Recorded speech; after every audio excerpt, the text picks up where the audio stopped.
Well, I feel that Philip, your character, is faced with both his fears and his desires in the film. Is this a film about fear of the blank page? Maybe, yes. It has to do. I mean, it was a process, our process of rewriting the story. And at the beginning, it didn't have that main subject of being uncreative or being frustrated with a blank page. But on the end, it maybe came through the process of writing it. So you said our process of writing. So you didn't write the story alone. First of all, it's based on a story by Maxim Gorky, which was for me the first time to have a base, which you then develop. And yeah, I wrote it with a co-writer. Co-writer. With Cadez. And how does it work to write a story with another people for you?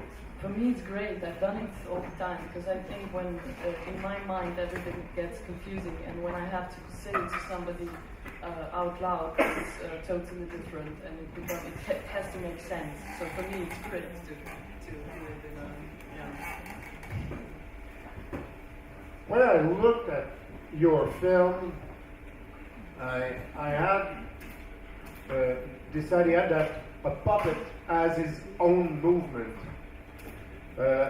I mean, do you always control your puppet, or sometimes the puppet controls you?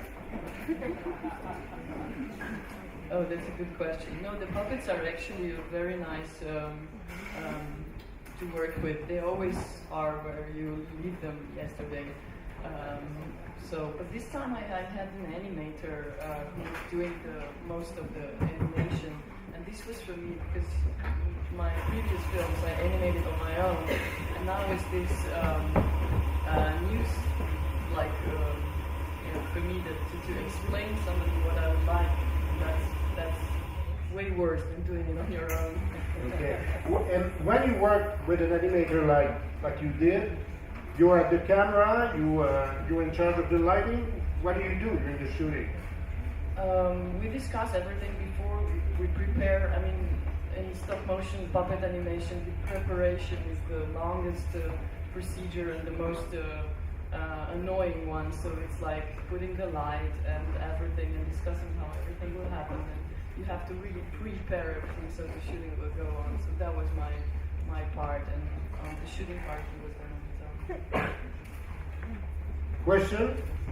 Yeah, it's a remarkable story. I mean, I know the Gorky story, and it's actually not really that much of a story. It's kind of a fragment where Philip types up this letter for Teresa for her lover, and then types up, as you have it there, the other, going the other way from the lover back to Teresa.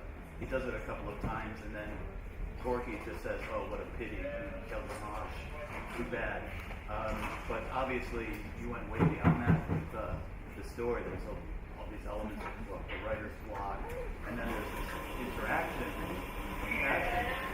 I mean, where did you depart? I don't know, it's a general question.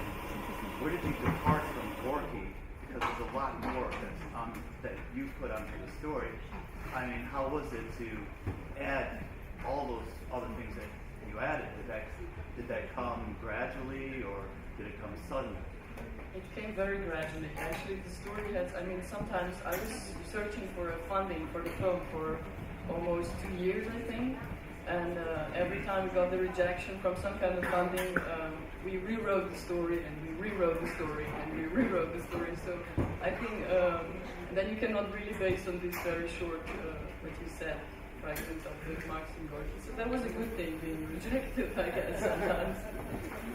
And how is it to make a film in Slovenia?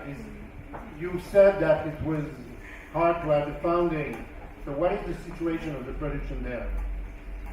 I mean, it's getting worse and worse, as all over, I guess. The good thing is that the film, because before it was the film fund, was very influenced by politicians.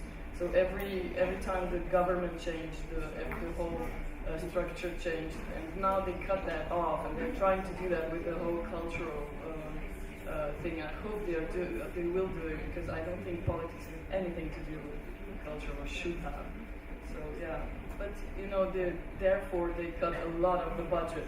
So there we are. Stella, Cadez, thank you very much.